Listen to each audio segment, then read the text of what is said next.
Jail থেকে মুক্তি পাওয়ার পর থেকে ব্যবসা বাণিজ্যের সঙ্গে যুক্ত হয়েছেন নাসিরউদ্দিন চৌধুরী ওরফে শিবির নাসির। তবে মুক্তি মেলেনি তার।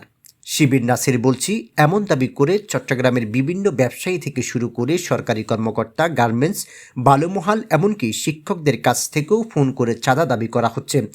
এসব ঘটনায় বিব্রত নাসির। এসব অপরাধের সঙ্গে তার সংশ্লিষ্টতা নেই বলে দাবি জানিয়েছেন তিনি।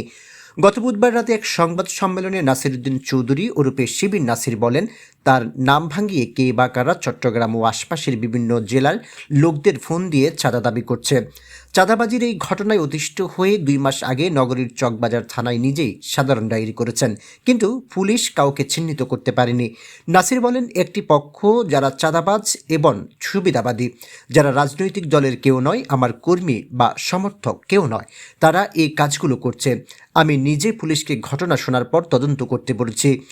নিজে দুটি ঘটনা তদন্ত করতে গিয়ে দেখেছি মাদারীপুর, শরীয়তপুর ও খাগড়াছড়ি থেকে ফোন দিয়ে আমার নামে চাঁদা তোলা হচ্ছে। আমি তো পুলিশ না, আমি আইন মেনে চলতে চাই, আমি পাবলিকের সাহায্য চাই। কেউ আমার নামে চাঁদা চাইলে আপনারা আমাকে জানাবেন, পুলিশে অভিযোগ করবেন।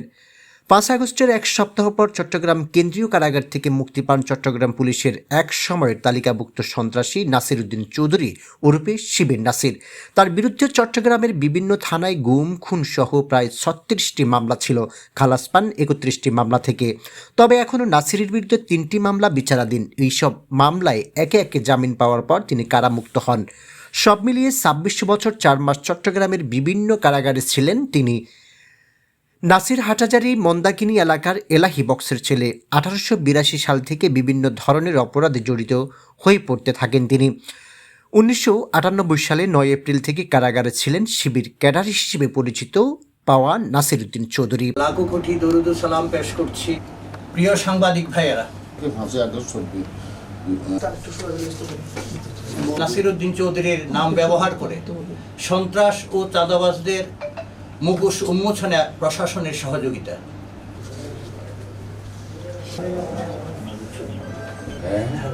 পুনরাবৃত্তিগুলোর ইংরেজি যুগে কতিপয় দুষ্টচক্র আমার নাম ভাঙিয়ে তথা আমার নাম ব্যবহার করে গার্মেন্টস, বালুমহাল, শিপিং সহ বিভিন্ন ব্যবসা প্রতিষ্ঠান এবং চট্টগ্রাম সহ দেশের বিভিন্ন জেলায় চাঁদাবাজি করতেছে। ইতিমধ্যে মাননীয় পুলিশ কমিশনার এবং বিভিন্ন থানায় এদের বিরুদ্ধে ব্যবস্থা নেওয়ার জন্য অভিযোগ দাখিল করেছে।